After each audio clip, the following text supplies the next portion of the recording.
But at transactional levels, it's very challenging. When the market does flip, you're going to see brokers love carriers. Welcome to This Week in Trucking, the podcast that tells you what you need to know about the trucking market for the week. My name is Caroline. When I first started in this industry, I didn't know anything about trucking. And I'm still learning new things. Mostly what I see is just carriers helping each other out. There's a whole corner of YouTube where owner-operators and small fleet managers are giving each other advice on how to get started, how to do maintenance on your truck, how to make more money. On the other hand, I would think about an industry, a customer-vendor relationship should be really positive. It's mutually beneficial. It's one doesn't exist without the other. But something I've observed, and I observed it early on, was this really thick tension, to put it lightly, between carriers and brokers. And I don't think I've ever seen a customer-vendor relationship as fraught as the one between owner-operators and brokers trying to book loads off of a load board, even when brokers are the main source, if not the only source, of their direct income. So to learn more about this tension and how carriers can work together with brokers with a little more peace and harmony, and maybe even get around some of the brokers every now and then to form some relationships with direct shippers. Today, we're talking to Nate and Jared at eCarrierCheck.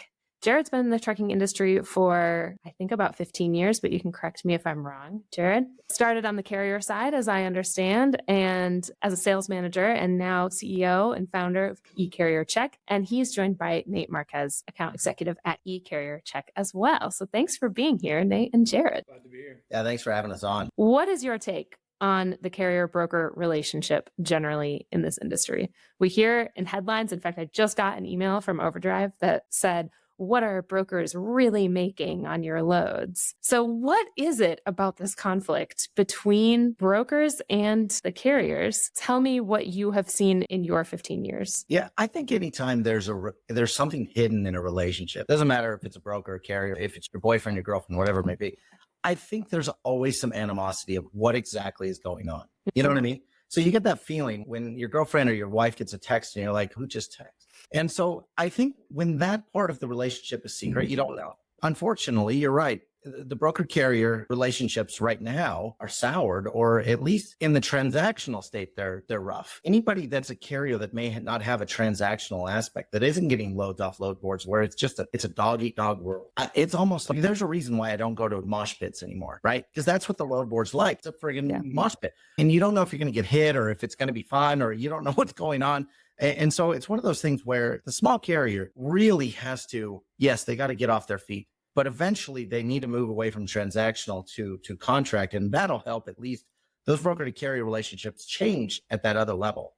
But at transactional levels, it's very challenging. When the market does flip, you're going to see brokers love carriers, right? And it'll be one of these things where all of a sudden it just evens out. But I promise you this, is with the amount of carriers that have gone out of business over the last 6 months, year, they're going to get their steak and eat it too. It's just going to take some time when the market flips. Yeah, I just think there's just not enough transparency. And that's like Jared says, she's very sour. Just not enough transparency from what I hear. Yeah. And I know, Jared, you were a broker. Is that right? You've worked with brokers.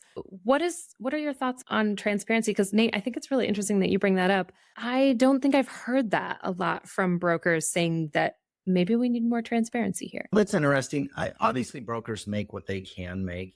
I think the perception from carriers are, they're making huge margins. If you look at the publicly traded companies, the margins aren't as big as it's not 50%, right? C.H. Robinson isn't advertising 50, right? But in a transparency setting from a broker side, if you can somehow or another build a relationship with the carrier where you can share some of those things, at least they'll understand it. And when you're black and white with the broker or with the carrier, and I've been there, I'm like, hey, I get $15.50 from the customer. I need to make something or go to lunch at McDonald's. It's your choice, but I'll give you 15 because this is all I got. So when that transaction happens in that side of things, people are a little more transparent. But when you're making more than that, then it gets a little feisty. So that transparency, it's a touchy subject for a lot of parties in our industry. Yeah, definitely. Nate, what do you think would transparency look like? So if you said there's a lack of transparency, do you think that looks like just better? Is it just better relationships? 100% I do. And then there's always that conflict where brokers aren't giving all the details. That starts with that as well. And then like Jared, I think Jared really hit it on the head with all the transparency. But from what I hear, yeah, just figuring out what works for that carrier and what doesn't. And just having the right conversation, asking the right questions as well. Absolutely. So a lot of Bobtail's factoring and fleet card customers are relatively new to the trucking industry for a lot of different reasons. Factoring is it's easier to get newer carriers because they haven't gotten locked into a contract with another factoring company yet. Bobtail doesn't lock you into a contract, but most factoring companies do. And so it's really hard to get out of those contracts if someone's already committed to it. And so a lot of the folks that work with us are brand new carriers. What do you see as some of the most common mistakes that new carriers are making when they're trying to book their first loads or get their first freight? That's a good question. In my opinion, we talked to a lot of new carriers as well, and a lot of them just aren't sure what's the good load for them, if you will. I don't know. You would probably have more idea on this coming from the carrier side. Yeah, the biggest mistake that a lot of carriers don't get is maybe their costs, right? And they focus so much on the trucking side. They're good at mechanics. They're good at trucking. These people understand that, but they don't understand two other things. And this is probably where they need to be educated the most is, A, how do you start to just build relationships with local shippers or local people? And how do you start to become an industry expert? So the people that we deal with, because we share the same clients, right? It's one of those things where they need to become industry experts, even if they're at the beginning. And the only way they're going to become industry experts is getting reps in, and that's picking up the phone. That's what they really need to focus on at the very beginning. Now, process is another issue, and I'm not going to get into operational things like that, but that they need to make sure they're billing properly and communicating properly and setting up the proper technology so that brokers do want to work with them, right? You go ahead. No, I think to add to that, it's when anyone that jumps into this industry, all they hear is low board. They'll think about creating that relationship, trying to find local shippers or trying to find local brokers. It's just they think they got to get a low board and jump on there. Yeah. And I think potentially one of the reasons that people think that when they first get started is that a lot of brokers won't work with carriers that don't have experience, right? That don't have time on their authority. And so you might think, then I can't get a direct shipper. If I can't get a broker to work with me in the first 30, 60, 90 days, then I definitely can't get a direct shipper or contract freight. Is that true? I feel like that's an idea that a lot of people might share or an assumption people might make. Do you find that to be true? It's hit or miss. With brokers, especially large brokers, you get into some large brokers, A, they won't hire you because of how long your authority's been open, like you just mentioned. Or B, they won't hire you because you don't have an inspection, right? Yeah. However, we know multiple owner operators that are 4 years in that still don't have inspections. But what I do know is that there's a lot of shippers out there that go by, what's your equipment look like? What's the communication like? How has he come to me? And so those owner operators that are out there, don't be afraid to pull into a parking lot and say hi and just introduce yourself. You don't have to be a salesman. You just have to be able to communicate. You know what I mean? And I know that's tough. I get it. It can be tough for immigrants. It can be tough for first-time business owners. Those things can be challenging, but right. If English isn't your first language or you're just not really outgoing, there's a reason I can imagine, because I didn't choose to drive in a truck for 10 hours a day by myself, right? Okay, that's why I have a podcast and why I like talking to people, and I'm pretty outgoing and can reach out to people. I'm sure plenty of owner operators can do that and have that personality as well. But I think a lot of people might have chosen that industry or chosen that profession because they don't actually have to deal with people all that often in person, or that at least they don't have to put themselves out there. Do you have any advice for people who might be struggling to make that first move? Boy, that's an interesting question. Go ahead. I would say personally for me, if I were to put myself in their shoes, I'm going to maybe reach out to some carriers that have been in this industry longer than I have and try to get some feedback from them and see how they handle this challenge, or maybe they give me some ideas and to get going. That's me personally. Yeah, I got a couple seventh graders. And I'll be honest with you, we're talking about some things that are intense, right? We're talking about first kisses. We're talking about all kinds of things where you're just sitting there going, what do I do? How do I put myself out there? And it takes 3 seconds of courage. Yeah. To be able to, you spend $100 and some $1,000 on a truck and a trailer.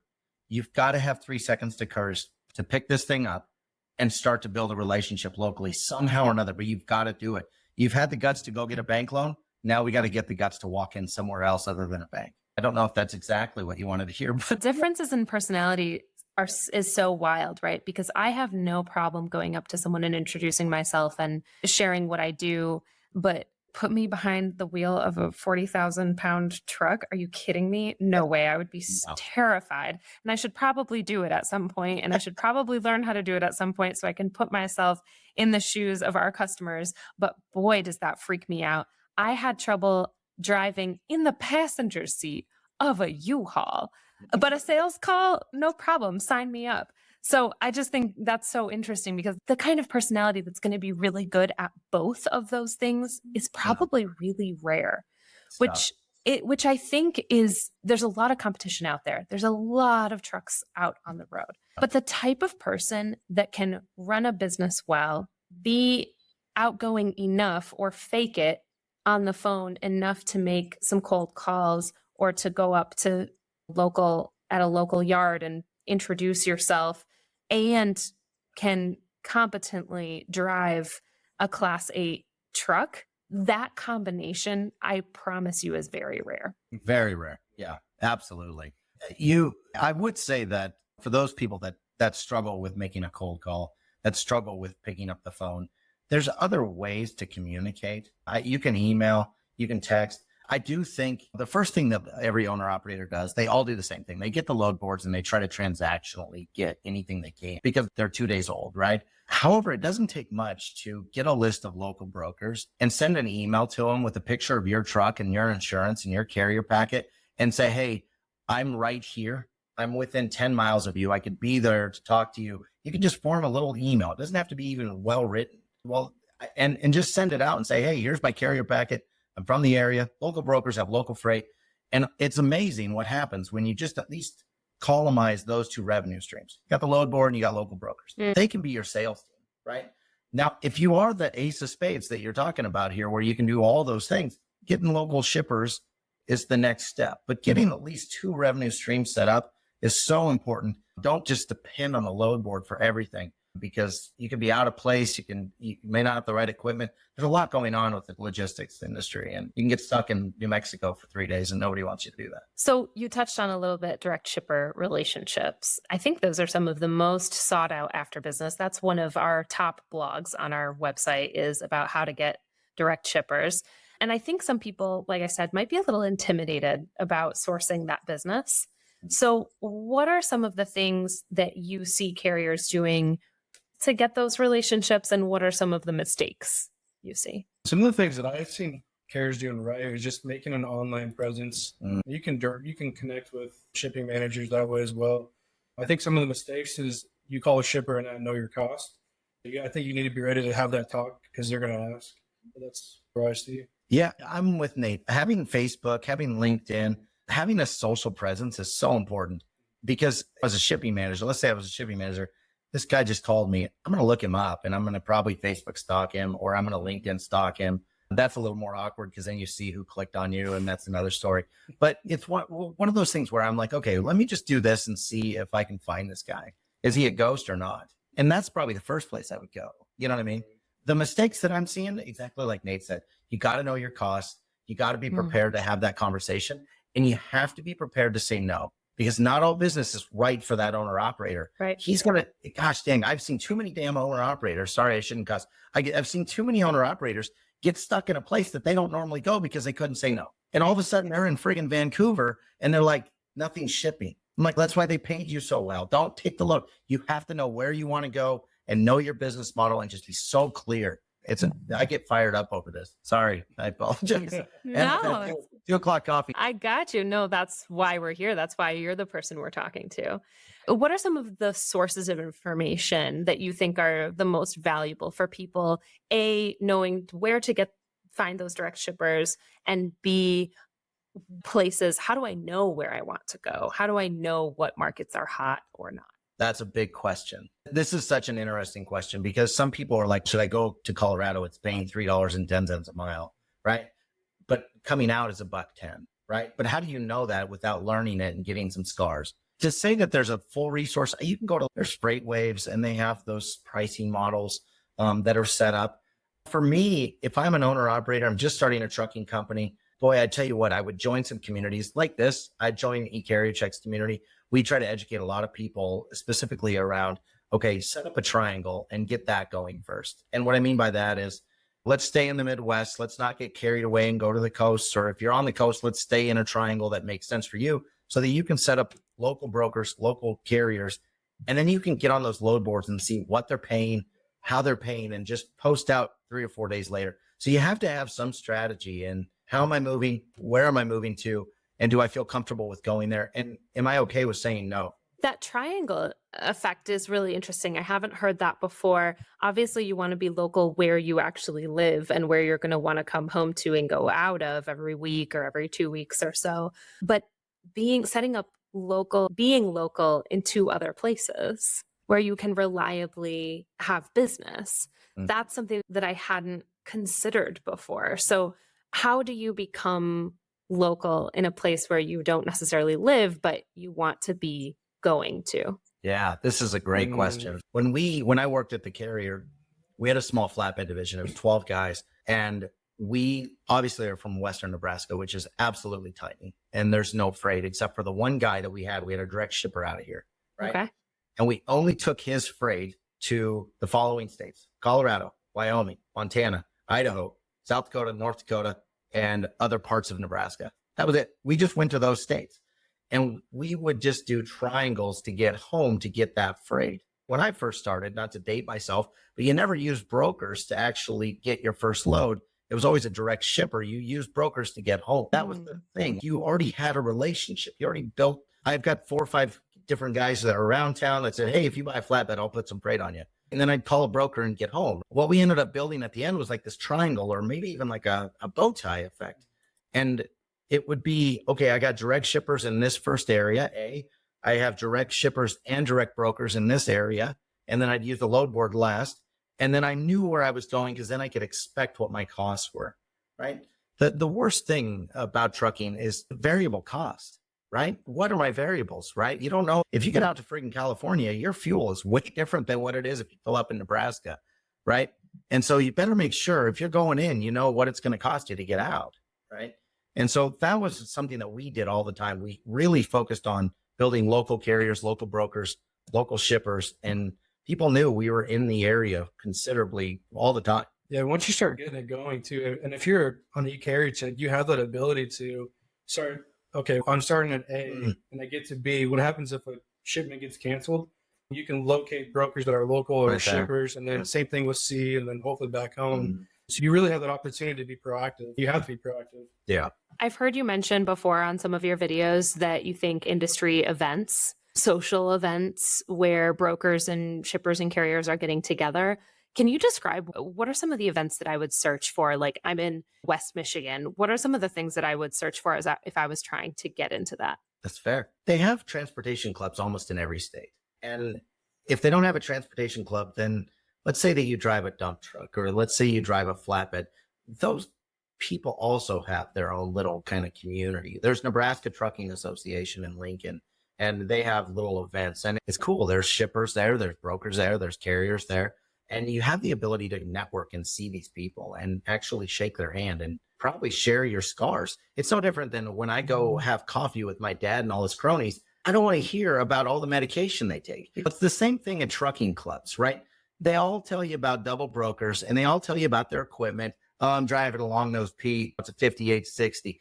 No, but it's one of those things. And so when you're looking for those clubs, look up logistics clubs, transportation clubs, dump truck clubs, whatever kind of fits your fancy or niche. And if it's not that side of the niche, then look on the other side from the shipper standpoint.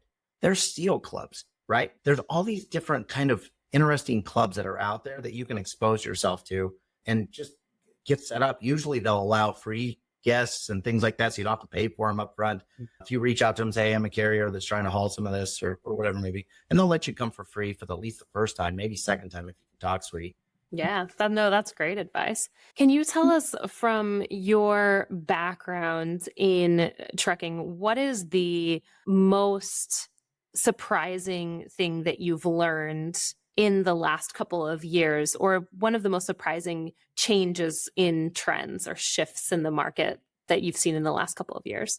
The most surprising thing is the double brokering situation is really carried away. It's millions on millions of dollars. I'm sure it's probably getting into the billions. That's probably the most surprising thing. We've had to adjust our sourcing website or software for just this issue, right? That's one of the most, I think that sometimes too, when you look at what's different from '08 or 7 or 9 or whatever you want to talk about when I got into now, is people are really struggling even more with communication. And they depend so much on this, and they don't take the time to actually do this. So as we continue to see younger and younger people come in, they're really struggling with communication. And that's something that I've really seen it flow up in the last couple of years. Yeah. Since he started in 07, talking about having to adapt, this guy's had to adapt quite a bit. Yeah, absolutely. The double brokering trend, I came into the industry right when that was starting, right when that was really going. The freight market was imploding in end of 2021, and double brokering was just crazy on the rise. A huge amount of double brokering, and carriers are the ones that really suffer the most from that, and particularly owner operators, particularly small businesses that really can't float. $5,000 loss, $8,000 loss to their bottom line. And factoring companies are also on the front line. Obviously, we have a bigger volume of business, so there's more of a cushion there. But when a carrier doesn't get paid, the factoring company doesn't get paid. And so we've seen that too. It's been an enormous issue. And really what we've tried to focus on is education. So trying to tell people what are the signs and keeping up with the trends in this, because one trend will be going in double brokering for a while, and then people will switch tactics and move to something else. What worked before for fraud prevention doesn't work today. And you have to constantly be keeping up with that so that your systems are able to handle that. Nate, you're relatively new to trucking. Is there something that you came into this industry? Did you have some kind of assumption or idea in your mind about the industry that got challenged when you really came into it and learned more about it? When I worked for this recycling company, like I was able to talk with carriers. We only had one carrier really because we were pretty small. But when I first got into it with Jared, I was like, holy cow, this is insane. Like, it's something new every single day. And I'm still going to experience more that's still new to me. But it was hectic. That's what I first saw was hectic. And I was like, man, I'm losing sleep. I'm getting more sleep now. Seriously, right? And I probably got into it around the same time that you did a couple of years ago. And I had this sort of realization every month or so I would learn something new and different about the industry. And just, you don't really know how the economy works unless you know how trucking works. Yeah. And so it's fascinating to me and problematic to me that more people don't understand this industry, or more people don't appreciate the work that goes into getting things to your doorstep or getting things to your business. And that was probably the most shocking part of the industry for me was, wow, okay, nobody really understands how this works. And every time I talk about it with friends or family members that don't have any idea about logistics or transportation, they're shocked. They're shocked to find out that the vast majority of trucking companies operate between 1 and 4 trucks. They're shocked to learn about the representation of immigrant family owned or small business owned trucking companies in the market. They're shocked to learn about double brokering. They're shocked to learn about the danger that drivers have to put themselves in, not just behind the wheel of a fundamentally dangerous job, but also the danger that they put themselves in because of how much freight theft and fraud happens in this industry. And so those are the things I call it the Wild West of the American economy, but it's basically the basis of it, the basis of everything we do. Yeah, it is so important to, when you're an owner operator or small company, if you don't identify some really key partners in your life, like factoring companies, at least you guys have their back. You're telling them their credit scores to these brokers. You're telling them you guys have their back. And I tell you what, if you don't have a decent factoring company, which I honestly, the nice thing with you guys, at least you have no contracts, or you probably have some kind of contract, but it's not, you're not locked in. It's not a prison sentence. Yeah. It makes a huge difference to be able to understand where you're getting that load from, because anybody can sound good. Anybody can have an MC Anybody can fake a doc that has insurance on it. It's wild. So making sure you have those partners like yourself, huge. Yeah. I think people underestimate, especially when they first get started, how critical that is. And probably the post-COVID boom of rates per mile on the load boards, that's probably what really disrupted how people started those businesses. Because you talk about you can't just depend on the load board. Well, 3 years ago, you could just depend on the load board, right? End of 2020, all of 2021, you could totally be pretty much anonymous on a load board and just booking freight and making a lot of money.